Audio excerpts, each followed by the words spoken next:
రెండో రోజు Telangana raising global summit లో ముఖ్యమంత్రి రేవంత్ రెడ్డి దాదాపు 20 సమావేశాల్లో పాల్గొననున్నారు. Education, power, tourism, life sciences, food processing, automobiles, electronics, ఏఐతో పాటు పలు రంగాల పరిశ్రమల ప్రతినిధులతో సమావేశాలు జరిపే అవకాశం ఉంది. ఇక వివిధ సమస్యలతో అవగాహన ఒప్పందాలు కూడా కుదుర్చుకునే అవకాశం ఉంది.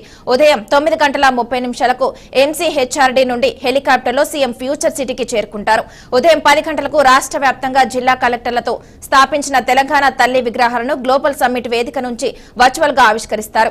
సాయంత్రం మహీంద్రా అధినేత ఆనంద్ మహీంద్రాతో సీఎం ప్రత్యేకంగా సమావేశమై గ్రీన్ వెహికల్స్, రూరల్ ఎంటర్ప్రైజ్ రంగాల్లో పెట్టుబడులపై చర్చించనున్నారు.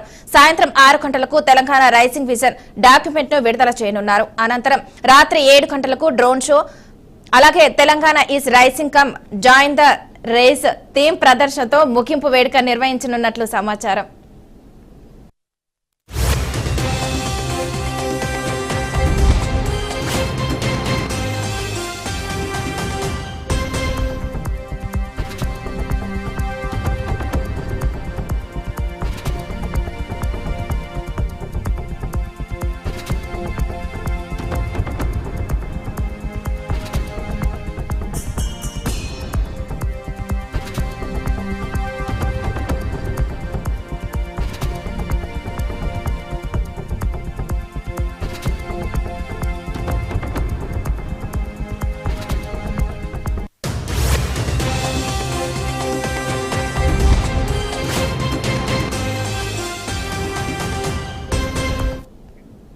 రెండో రోజు తెలంగాణ రైసింగ్ గ్లోబల్ సమ్మిట్ లో ముఖ్యమంత్రి రేవంత్ రెడ్డి దాదాపు 20 సమావేశాల్లో పాల్గొనున్నారు. Education, power, tourism, life sciences, food processing, అలాగే ఆటోమొబైల్స్, ఎలక్ట్రానిక్స్, ఏఐతో పాటు పలు రంగాల పరిశ్రమల ప్రతినిధులతో సమావేశాలు జరిపే అవకాశం ఉంది.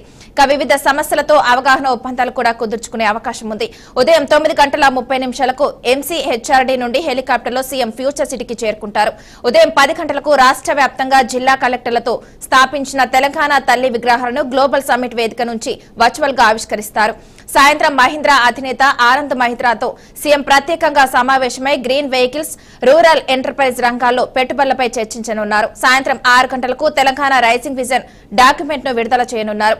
అనంతరం రాత్రి 7 గంటలకు డ్రోన్ షో, ఫైర్ వర్క్స్ తో Telangana is rising come join the race theme ప్రదర్శనతో ముగింపు వేడుక నిర్వహించనున్నట్లు సమాచారం.